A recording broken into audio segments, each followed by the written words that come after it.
Well, you know, I applied for a job in the county as I was getting out of the Air Force. I had just completed 30 years. And I applied for a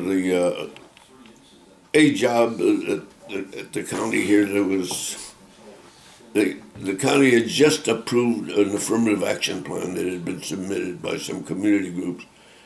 And I applied for it. I did not get the position, but out of that, the personnel director called me and back where I was stationed in Sacramento at the time, and said, "Hey, one of these guys said that suggested I talk to you that you placed number 2 on the list, and I've already hired number 1, but I can authorize to offer you a lower level job without going through this process." And that was a management analyst position. I worked in that for 2 years, and that was doing staff work to do with getting that plan underway that the board adopted for the first time. See, the board did adopt, I guess you had a very enlightened policy on affirmative action that the basic belief that for the county to do its job and provide the services to the whole public, to everyone in the public, that to the extent possible their employees, especially those working with the community, should reflect the makeup of the community. And that's where they became the goal. That's the goal we're working towards, to get Spanish-speaking cops, Spanish-speaking social workers, for that reason, to do a better job. And anyway, I just held that job for 2 years, and then I became the Affirmative Action Coordinator, was step upward for the Transportation Agency. And when it was the Transportation Agency, it was getting money from the Urban Mass Transit Administration. And one of the requirements of UMTA, the Urban Mass Transit, was that they had to have an Affirmative Action Coordinator and an Affirmative Action Plan and an Affirmative Action plan for the department. They never had it. Nothing was there. And I suppose I got that job, and I worked at that one for 5 years in the transportation department. Then out of that, when they created the Director of Equal Opportunity, which was just for the county at large, I got appointed to that and spent the next 10 years there. And so these years were from 19 what? Well, I got hired by the county. I worked 17 years for the county. I was the director of Equal Opportunity from 1980 to 1990. That's when I retired from the county. Before that, I'd worked 5 very interesting and productive years for the Transportation Agency, where, as I said, they were required by law to have it, and of course, with all of the problems and the opposition to affirmative action, people believing that there was people were against hiring people because of their race, and we certainly never pushed that. We pushed this other. But anyway, that was the job. And the big things I did for the county, in my last 10 years in the Air Force, I was a lieutenant colonel those 10 years. I held 3 or 4 positions that were military things, but they were director of a division that put out a plan. The same kind of activity that it would take to implement a plan of another nature. So when I got hired, I think the big things that I did, as opposed to the people that are trying to put individual pressure on board members, and that was, when I got there, while they wanted to have a workforce that reflected the community, they really didn't have statistics showing that. So one of the first things that I did, that I thought was necessary, we got a system going where I found out what every individual, there were about 7,000 or 8,000 county employees, just what were they, who was, used the federal categories of Hispanic, Black, Asian, and actually got them down in the computerized system so that we were able to produce an annual report for the Board of Supervisors that reflected the total makeup of the county at any time by sex, by job classification, pay scales, etc. So that was, one big thing. And then the other was that the initial affirmative action plan given to by a community group that was a very good, positive step, was pretty flimsy. And so I ended up writing a new plan, not different, it was just improved roller scope, and eventually wrote 3 more. I mean, for the same plan, updated it every couple of years. So what were the demographics of the county in those, let's say in 1980? How big was the county? It was around 7,000 or 8,000. It only got up to around 10 or 12 or 13,000. That's employees of the county? Yeah. And what was the racial ethnic breakdown of the employees? When you, more or less like when you started? Well, in those areas that were a key interest to me, in the police thing, for example, was it was bad. It was, I think Latinos in the area were about 20%, 22%, and maybe 7 or 8% Latino officers, and Latinos very sparingly in other professions. It was low, but what I think I started to tell you, it wasn't, my perception was that it wasn't so much that anyone discriminated against you because you were Latino, but what was as damaging as doing that was that the typical, most mid-managers or that, their perception of what we were like would be guys that did not go to college or were not too well educated and just didn't have the skills. And it was wrong here, as I said, because I've actually had friends, what engineer, I remember an elderly man said, Ernie, it's too bad that Latinos don't have it. And I had to tell him, I said, that's what you think. I've got a drawer full of resumes of Latinos that are college graduates. I mean, it's just that the perception is that they're not. Not only of Latinos, Filipinos. Same way, people would tend to think of Filipinos as being farm workers, cooks. So that was probably it. I never really felt that anybody looked at me or at any other Latino, oh, you're Mexican. It ended up as the same bad result. I mean, whether it was hard getting a job. But by the same token, on the Latino side and others, they didn't know that opportunities existed. For example, in the police department and that.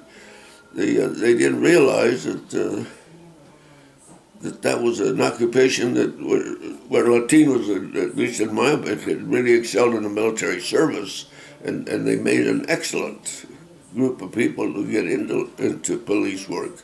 And I ended up in our family. I ended up with 4 cousins, and my own son became a police officer. Not there, he became a police officer in Panama. So anyway, that was the kind of thing he was fighting. It changed through the years. And today, I think, especially in police work, I think Latinos are represented as well as they are in the community. Because the 2 things happen, right? The hiring authorities realized that's the kind of people they wanted. And Latino boys going to junior college, and that was the thing. It's a good occupation. Who were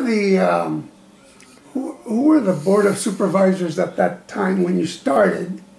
Do you recall who the Board of Supervisors were? Well, and which were supportive of your work?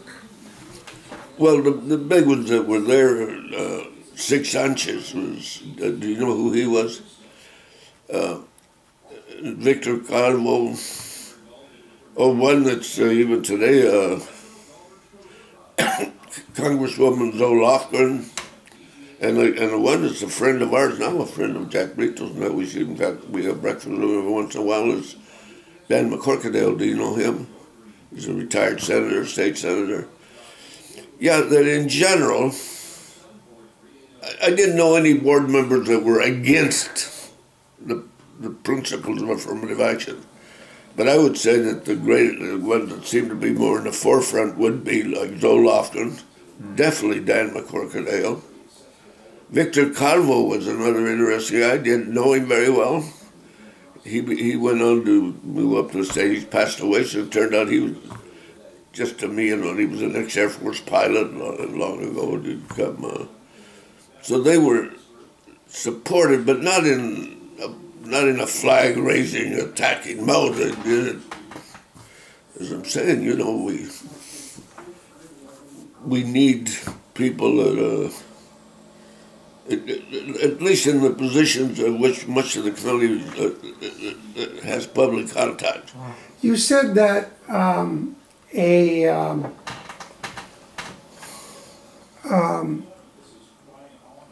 community group was pushing affirmative action when you came into place. What was that community group? They called themselves the Chicano Employment Committee. They were and then one that you're very familiar with, wasn't so much a group, was the MAXA, the Mexican American Community Services Agency, of which I know that, what's his name, Jack Brito was the deputy.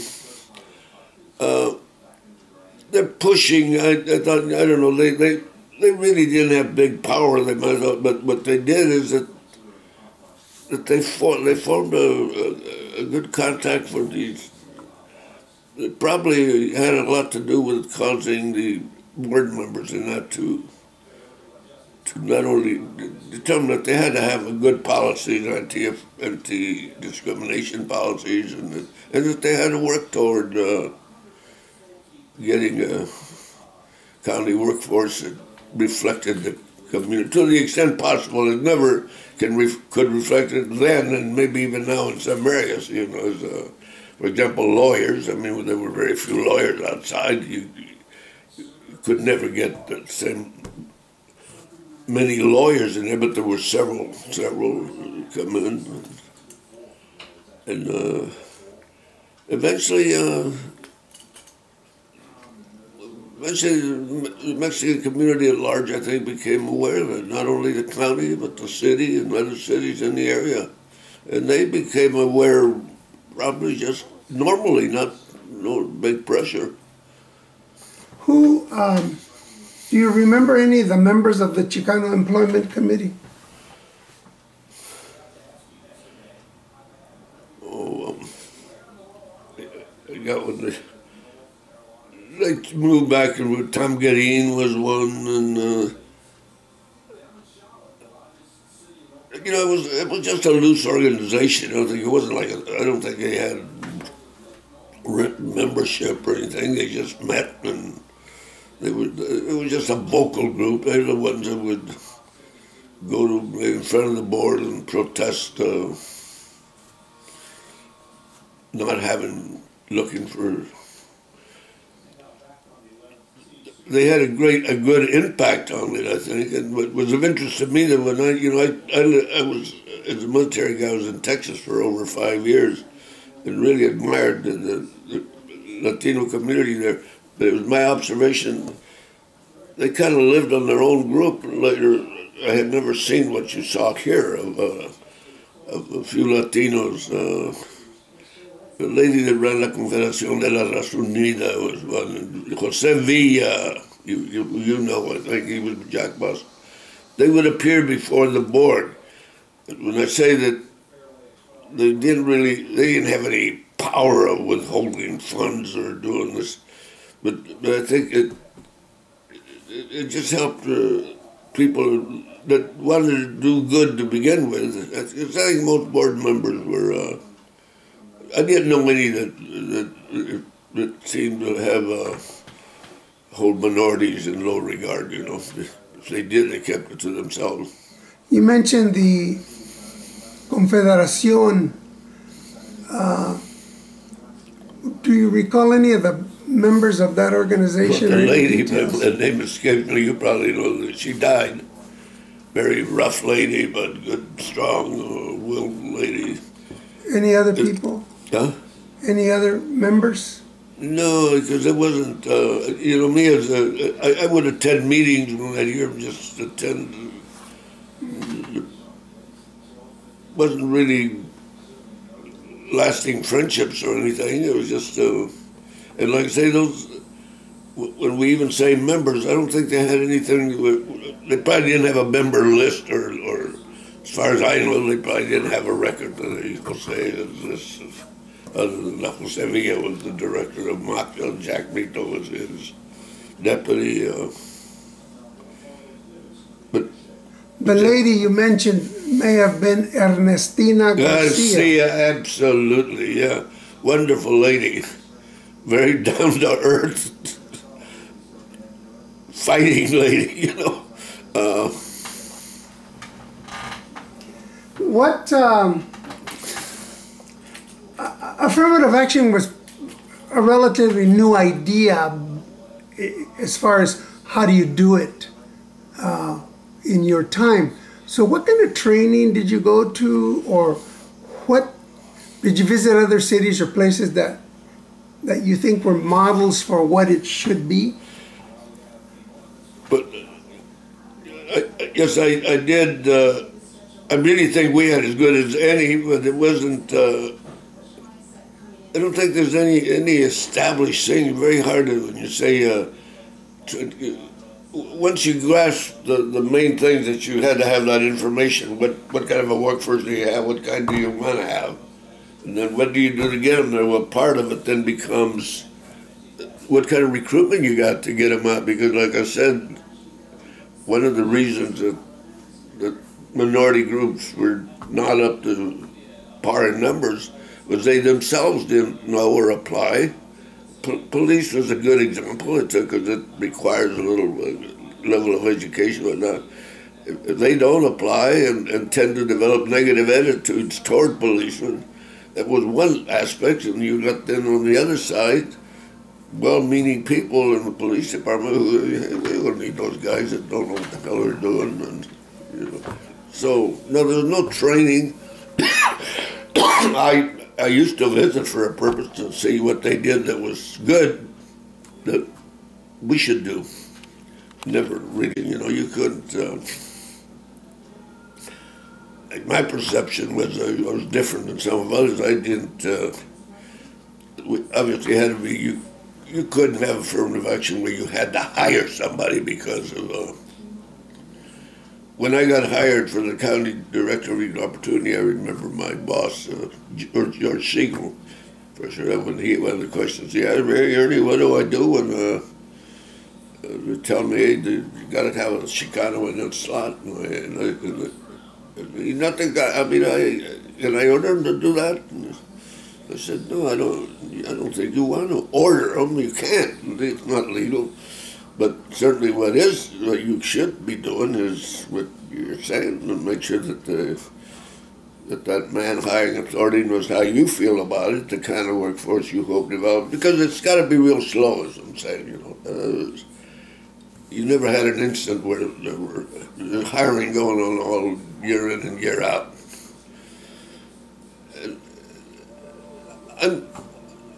I'm of the opinion, I don't know, today I don't know, I think we did a lot of good in the county, but I'm not so sure that the county wouldn't be as well as they are now, just over the years as people learn. Not only as, you know, in the county, like, I have a son-in-law who happened to be a high-up guy in the insurance field for Northwestern. And he happened to have, he had 90 people working for him as agents in San Francisco. And I would tell him what we're talking about here. I'd say, you got any Chicanos working? No, he didn't have any coming Filipinos? No. It's Chinese? No. And I said, well, don't you think it might help you if you did, that a Filipino might be able to have a little better inroad into the Filipino community and know it? And yeah, you know, so he made no big changes in things. If you found out that those kind of jobs, they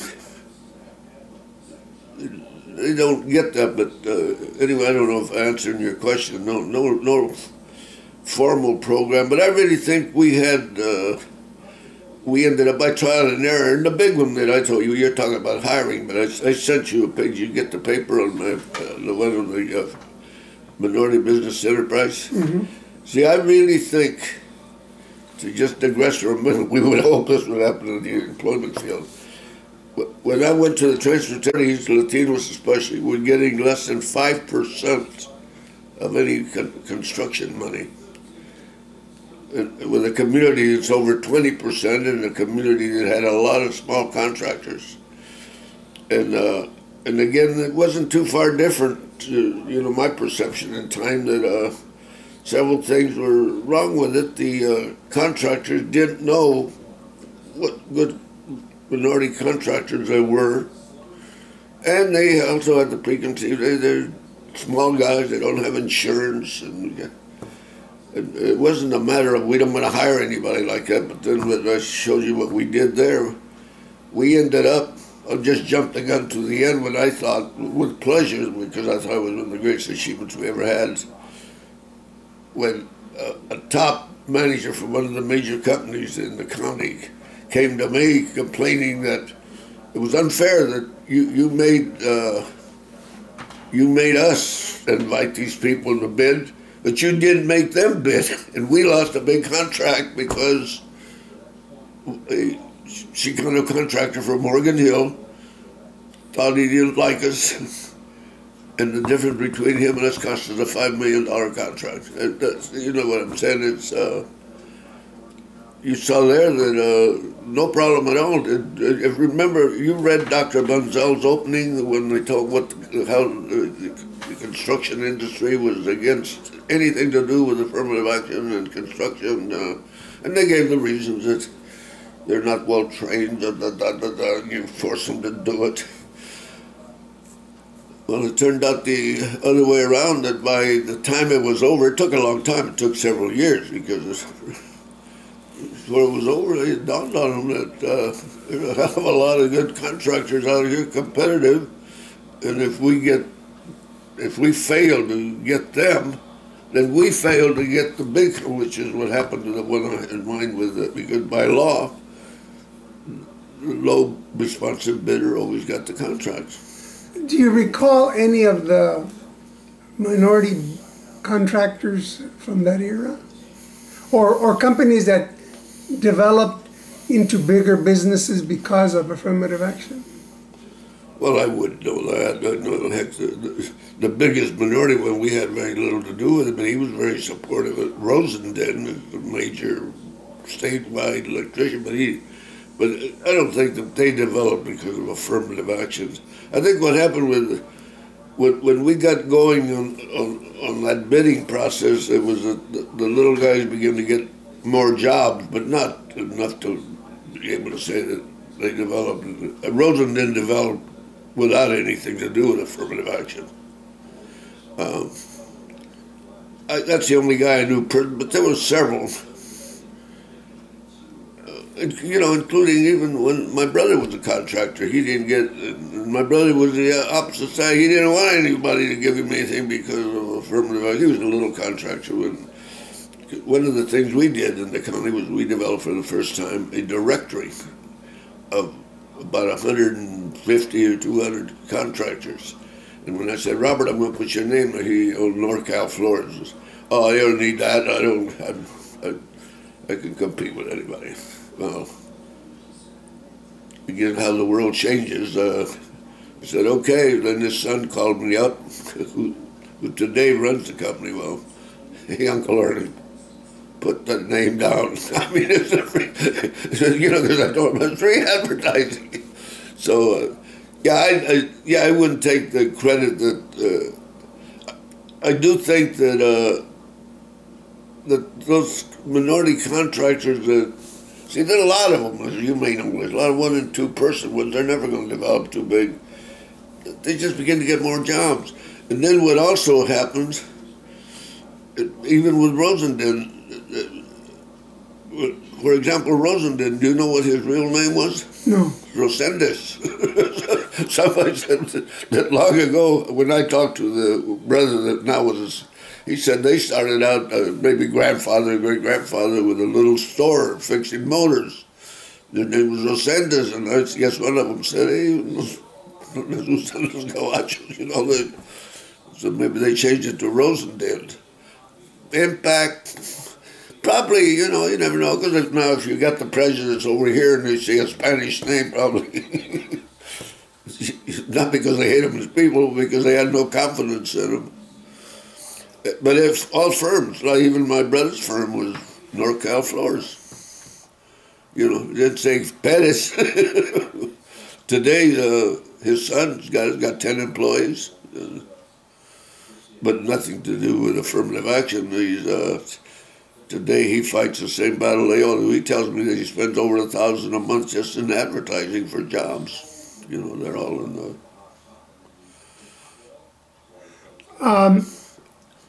Anyway, the thing is, I think the affirmative action program did a lot for a county, but it was almost a natural involvement also, because I think that probably happened in places that it just evolved that way when we begin to get, well, you mentioned people coming in from Texas and all that, some good people. Do you remember any controversial construction projects during the time you were working? For example, the building of East Ridge, there were some issues about some apartments being built in East San Jose, the Park Center Plaza downtown. People have spoken about different conflicts because of Latinos trying to get involved in the construction in those projects. Anything like that? No, see, most of those jobs you're talking about were part done by the city. No, not conflicts is the thing that I was at odds with, say, the policy in the city of San Jose. See, some people in the county had it also, that when they said the contract will be awarded to the lowest responsible bidder, and then they defined responsible, and one of the categories was that they had invited or gave people a chance to compete. And they actually did have several projects, even in the county, not before I became the Affirmative Action Coordinator, and they definitely had it in the city, where they turned down the low bidder because he didn't do it. And I, for one, saw that as horrible policy, because it meant that if you you turned down a responsible, good bidder for those reasons and gave it to a higher price guy, which you were doing was using your county money to just pay for it. And in the 10 years that I was an affirmative action officer,